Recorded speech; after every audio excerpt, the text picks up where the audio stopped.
नमस्कार, स्वागत है आपका संवाद 365 में। आपके साथ मैं हूं दिग्विजय सिंह चौहान। हाजिर हूं उत्तराखंड की खबरों को लेकर। आइए नजर डालते हैं उत्तराखंड में क्या कुछ खास चल रहा है, क्या कुछ उत्तराखंड की खबरें हैं। हरिद्वार में भी क्रिकेट के खिलाड़ी उत्तराखंड क्रिकेट टीम के कोच वसीम जाफर के समर्थन में आ गए। पूर्व क्रिकेट खिलाड़ी रोहन सहगल ने प्रेस वार्ता की।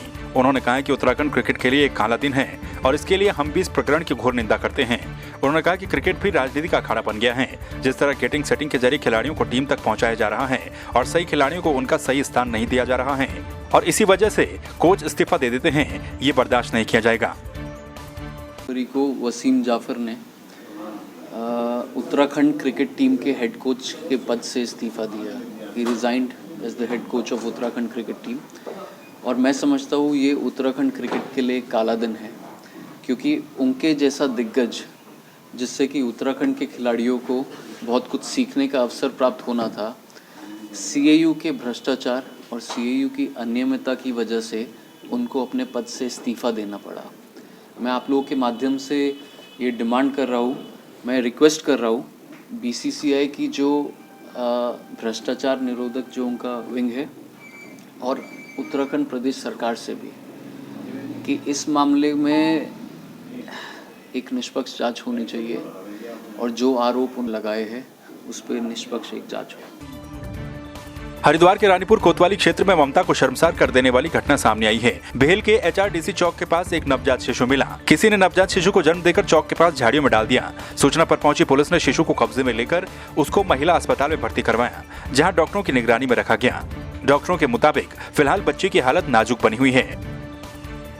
हमारे पास एक अननोन फीमेल चाइल्ड है, प्रीटर्म है, लो बर्थ वेट बेबी है। कोई 11:30 बजे के करीब पुलिस कांस्टेबल द्वारा लाया गया है बच्चा। अबंडेंट बेबी है फीमेल। और अभी जब लाया गया तो ठंडा था बच्चा, धड़कन भी थोड़ी इसकी स्लो थी और सांस लेने में भी दिक्कत हो रही थी। इनिशियली अभी अब स्टेबलाइज किया है, उसको ऑक्सीजन पे डाला है और फ्लूइड्स लगाए हैं। टिहरी के चंबा पहुंचे PCC चीफ प्रीतम सिंह ने चमोली घटना पर प्रदेश सरकार पर निशाना साधते हुए कहा कि प्रदेश सरकार का आपदा प्रबंधन तंत्र पूरी तरह से फेल नजर आ रहा है। 5 दिन से अधिक का समय बीत चुका है, लेकिन अभी तक टनल से मलबा नहीं निकाला गया और जरूरी मशीनें भी नहीं पहुंचाई गई। वहीं अपने परिजनों की तलाश में जो लोग चमोली पहुंच रहे हैं, उनके लिए भी सरकार और प्रशासन के द्वारा व्यवस्था नहीं की जा रही है। पढ़े लिखे को फारसी आपके साथी वहाँ पर मौजूद है और जिस दिन मैं गया था उस दिन मैंने परिजनों की स्थिति को देखा। वहाँ पूरे देश के लोग अपने परिजन को ढूंढते हुए आ रहे हैं और वहाँ पर ना कोई कंट्रोल रूम सरकार द्वारा स्थापित किया गया। उस कंट्रोल रूम में जाते उनसे लोग पूछते कि भाई आपके परिवार की क्या समस्या है, कौन है, क्या है। कंट्रोल रूम से पूछताछ करते, उनके बैठने तक के लिए कोई व्यवस्था नहीं। टेंट लगा लेते, उस टेंट के नीचे 100-150 कुर्सियाँ लगा लेते, उनके खाने की व्यवस्था करते, उनके पानी की व्यवस्था करते, तमाम व्यवस्थाएं नजर आती। जब मैंने DM से पूछा कि भाई आपने क्या व्यवस्थाएं की है, तो DM ने कहा कि हमने जोशी मठ के अंदर गुरुद्वारे में व्यवस्था की है। टिहरी में विस्थापितों को पानी के बिल दिए जाने के विरोध में एकता मंच के कार्यकर्ताओं ने जल संस्थान के खिलाफ प्रदर्शन करते हुए बिल की प्रतियां जलाई। एकता मंच के कार्यकर्ताओं का कहना है कि जब सरकार द्वारा टिहरी डैम विस्थापितों के पानी के बिल माफ किए जाने का निर्णय लिया गया था, तो फिर जल संस्थान के अधिकारी अपनी मनमानी चला रहे हैं और लगातार बिल भेजे जा रहे हैं। वहीं अब तो जल संस्थान के द्वारा लोगों के पानी के कनेक्शन काट दिए गए हैं। एकता मंच के संयोजक आकाश किरसाले ने कहा है कि इसके खिलाफ आंदोलन किया जाएगा। 4-5 साल से इसके लिए टिहरी की जनता डिमांड करती आई है। हम लोगों ने डैम के लिए बहुत बड़ी कुर्बानी दी है। स्टेट गवर्नमेंट ने कई बार कह चुकी है, प्रकाश पंत जी जब मिनिस्टर थे, कि टिहरी वालों को, जो टिहरी की जनता है उनको पानी का बिल माफ़ कर दिया जाएगा। इसमें कैबिनेट में भी लाए थे। उसके बावजूद लगातार पानी का बिल आ रहा है। हम इस पर लगातार आंदोलन भी चला रहे हैं, लेकिन हमें विश्वास तब हुआ जब सतपाल महाराज जी के नेतृत्व में भारतीय जो कैबिनेट मिनिस्टर हैं, ऊर्जा मंत्री, उन्होंने आश्वस्त किया था कि हम सारे टिहरी वासियों का पानी और बिजली का जो होगा उसको मुफ्त कर देंगे। लेकिन अब ऐसा लग रहा है जल संस्थान शायद प्रदेश सरकार और केंद्र सरकार से भी ऊपर हो गया है। अब तो सीधा कनेक्शन काटने की नौबत आ गई है। वो लोग घर घर जा रहे, इतना दहशत का माहौल वहाँ पर शहर में है। मैं बड़ा अफसोस होता है। हम भारतीय जनता पार्टी के नेता माननीय विधायक जी भी और माननीय सतपाल महाराज जी की प्रेस भी थी। उन्होंने कहा टिहरी वासियों को हमने जो 415 परिवार उनको बिल्कुल उनका विस्थापन की पूरी तैयारी हो चुकी है। और पानी तो छोड़ो, बिजली पर भी कह रहे हैं, बिजली भी हम टिहरी वालों को मुफ्त देंगे। कांग्रेस कांग्रेस नगर अध्यक्ष पवन महरा के नेतृत्व में कांग्रेस कार्यकर्ताओं ने पिथौरागढ़ में अंबानी, अडानी सहित प्रधानमंत्री मोदी और अमित शाह का पुतला फूंका। कांग्रेस कार्यकर्ताओं ने आरोप लगाते हुए कहा कि हम दो हमारे दो की तर्ज पर ये चारों लोग देश को लूटने का काम कर रहे हैं। कांग्रेस नगर अध्यक्ष पवन महरा ने कहा कि देश में किसान सड़कों पर हैं, लेकिन सरकार को कोई फर्क नहीं पड़ता। आज नगर कांग्रेस की तरफ से पवन महरा जी के नेतृत्व में यहाँ पर कुछ नरेंद्र मोदी, अमित शाह का पुतला फूंका गया है। और ये पुतला फूंकने का मेन कारण ये है कि हम देख रहे हैं कि पूरा देश सिर्फ 4 लोग चला रहे हैं और इन चारों में हम दो और हमारे दो का जो है कि नारा हमारे राहुल गांधी जी ने दिया है। हम देख रहे हैं कि ये सरकार जो है कि सिर्फ 4 लोग नरेंद्र मोदी, अमित शाह, अंबानी और अडानी जो है कि इस देश को चला रहे हैं और हम इसका पूर्ण विरोध करते हैं। ये लोकतांत्रिक देश है जिसमें सारी जनता को साथ देकर इस देश को चलाने का काम करना चाहिए। पिथौरागढ़ जिले के दुर्गम क्षेत्र सेरा गंगोरा निवासी लक्ष्मण सिंह बोरा वर्तमान में भारतीय सेना में कार्यरत हैं। लक्ष्मण देश सेवा के साथ साथ गांव के लोगों की सेवा भी करते हैं। लक्ष्मण का कहना है कि वो जब भी घर छुट्टी पर आते हैं तो रामगंगा नदी पर अपने गांव के लोगों को अपनी जान की परवाह किए बिना कंधे पर रखकर नदी पार करवाते हैं। अभी सेना में कार्यरत हूँ। जब भी मैं छुट्टी आता हूँ तो जैसे देखता हूँ कि हाँ लोग परेशान हैं, जैसे अभी हमारे पास पुल की सुविधा नहीं है या रास्ता दूर पड़ता है, तो मैं अगर नदी कम हो तो मैं जनता की सेवा करता हूँ नदी पार करने में। जैसे अभी आपने देखा ही होगा, इसी हिसाब से मैं लोगों की सहायता करता हूँ। धारचूला के विधायक हरीश धामी ने एक बार फिर से सरकार पर धारचूला के साथ सौतेला व्यवहार करने का आरोप लगाया है। पिथौरागढ़ में मीडिया से बातचीत करते हुए हरीश धामी ने कहा कि 2017 से धारचूला में कोई भी नया काम शुरू नहीं किया गया, लेकिन सरकार ने उनके द्वारा स्वीकृत किए गए कार्यों को भी ठंडे बस्ते में डालने का काम जरूर किया है। उन्होंने कहा कि कांग्रेस शासनकाल के दौरान क्षेत्र के लिए जो भी योजनाएं स्वीकृत की गई थी, सरकार ने उन पर रोक लगा दी। देखिए, मेरे यहाँ जो आपदा का मामला था, आज भी मैं परसों जब गोरीचाल क्षेत्र में गया तो वहाँ लोगों ने अवगत कराया कि घरोड़ी मनकोट का जो गरारी बनना था, एकमात्र रास्ता उनका गरारी का है।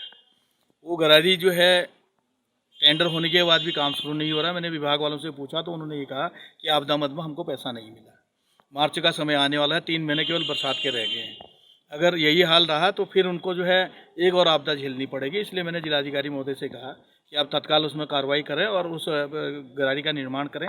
दूसरा, टांगा गांव में जहां सबसे ज़्यादा लोगों की जो है हताहत हुई थी, 11 लोगों की मृत्यु हुई थी, उस गांव में आज भी रास्ते नहीं बन पाए, पेयजल की व्यवस्था नहीं हो पाई है। और हमारा जो भ्यूला तोक है धामी गाँव का, वहाँ पर 2 लोगों की मृत्यु हो गई थी आपदा से। उनका पुनर्वास का मामला होना था। परसों गांव के प्रधान और लोगों ने मुझे बताया कि वहाँ पर अभी तक भूवैज्ञानिक की टीम नहीं पहुँची है।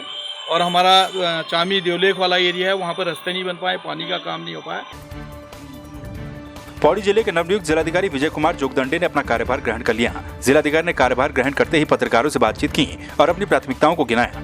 जिलाधिकारी ने कहा कि पौड़ी जिले के ग्रामीण क्षेत्रों की दशा सुधारने के लिए हॉर्टिकल्चर के क्षेत्र में अधिक फोकस किया जाएगा। इसके अलावा कीवी की पौध और सेब की बागवानी से ग्रामीणों की आर्थिकी को मजबूत बनाने का लक्ष्य निर्धारित किया गया है। जिलाधिकारी ने कहा कि विकास कार्य गुणवत्ता परक हो, इसके लिए अधिकारियों को निर्देश दिए गए हैं। विभिन्न योजनाएं प्रारंभ किया गया है, उसमें क्षेत्र में जो है हॉर्टिकल्चरल एक्टिविटीज़ को बढ़ावा रहेगा, करने का प्रयास रहेगा। साथ में हम ये प्रयास करेंगे कि जो भी गतिविधियां हो रही हैं जिसमें वृक्षारोपण या आर्थिक विकास की तरफ हमारी योजनाओं का अगर ये रहेगा, उनका प्रयास रहेगा, उसको क्लस्टर आधारित करने का भी हमारा प्रयास रहेगा। जनपद में जो ग्रोथ सेंटर स्थापित किए गए हैं, जो प्रस्ताव भेजा गया है, उसको क्रियाशील करने का प्रयास रहेगा हमारा। साथ में हम ये भी प्रयास करेंगे कि जनपद में जो जल जीवन मिशन के कार्यक्रम चल रहे हैं, साथ में मुख्यमंत्री स्वरोजगार योजना के जो कार्यक्रम चल रहे हैं, उसमें अधिक से अधिक लोगों को इसका लाभ दिया जाएगा ताकि उद्यमिता को भी बढ़ावा मिले, साथ साथ आर्थिक विकास भी हो और स्वरोजगार गतिविधि को भी बढ़ावा दिलाया जाएगा। थाना सतपुली की अनूठी पहल देखने को मिली है। पौड़ी एसएसपी पी रेणुका देवी के द्वारा स्थानीय पहाड़ी उत्पादों को बढ़ावा देने के लिए एक पहल की गई, जिसके तहत जनपद के थाने और पुलिस लाइन में एक दिन जवानों के लिए मेस में पहाड़ी भोजन बनाया जाएगा। वहीं सतपुली पुलिस के द्वारा मेस में पुलिसकर्मियों के लिए स्थानीय पहाड़ी भोजन बनाया गया।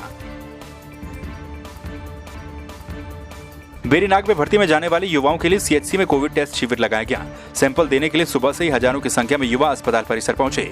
युवाओं की भारी भीड़ को देखते हुए कर्मचारियों के हाथ पांव फूल गए। थाना अध्यक्ष सुशील जोशी के नेतृत्व में पुलिस टीम ने बड़ी मुश्किल से युवाओं को लाइन में खड़ा किया, तब जाकर कोरोना की सैंपलिंग शुरू हुई। प्रभारी चिकित्सा अधिकारी डॉक्टर सिद्धार्थ पाटनी ने बताया कि भीड़ को देखते हुए 5 टेबलों में सैंपलिंग करवाई जा रही है। कोरोना की जाँच हो रही है जो आगे बढ़ती 16 तारीख को रानीखेत में होनी है। वो बच्चे आज आए हुए हैं, सभी की जांच यहाँ पर करके 5 हमने सेंटर बनाए हैं। तुरंत उन्हें एक SRF ID दी जा रही है और एक लिंक बताया जा रहा है। उस लिंक पर वो जाएंगे, 15 तारीख को उनके मोबाइल में जब वो लिंक पे जाके SRF ID डालेंगे तो उनको उसकी रिपोर्ट मिल जाएगी। अभी तक लगभग 500 सैंपल हो चुके हैं और बेरीनाथ में हम थल और बेरीनाथ की सैंपलिंग कर रहे हैं। टिहरी जनपद के भिलंगना ब्लॉक के खोला गांव में गुलदार रात के अंधेरे में मुर्गी फार्म के अंदर जा घुसा और कई मुर्गियों को अपना निवाला बना लिया। आपको बता दें कि भिलंगना ब्लॉक के चमियाला खोला गांव निवासी गजेंद्र बिष्ट ने हाल ही में अपना मुर्गी फार्म खोला था, जिसमें लगभग 1000 के करीब मुर्गियां रखी हुई थी। बीती रात को गुलदार ने मुर्गियों को अपना निवाला बना दिया। सूचना मिलने पर रैपिड रेस्क्यू टीम को इसकी जानकारी दी गई, जिसके बाद गुलदार को ट्रैंकुलाइज कर पिंजरे में बंद कर दिया गया।